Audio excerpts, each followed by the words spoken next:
Do you condemn the universities for sending in the police when students set up encampments or take over buildings? Well, I'm a very, very strong advocate of free speech. I think as long as protests are peaceful, if they don't obstruct other students from going to class, if they don't interfere with the rights of other students, if they don't destroy property, that they ought to be able to protest. But some of these protests were, particularly on the private campuses that are regulating speech. You know, there's different rules for government campuses than private. Many of the private campuses routinely limit speech in other contexts to protect maybe other races or other minority groups.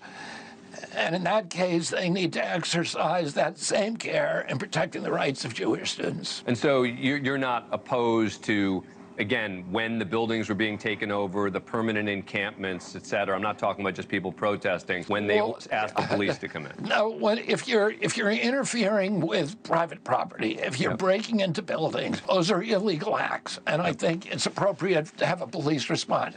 If it's just speech and it's legal speech, permitted speech, meaning the place and the time and the methodology is legal, not the speech itself. You know, all speech, in my view, should be legal, but that should be legal. But once you start invading buildings, stopping other kids from accessing their rights to graduation, to attend classes, then I think it's appropriate to have a police response.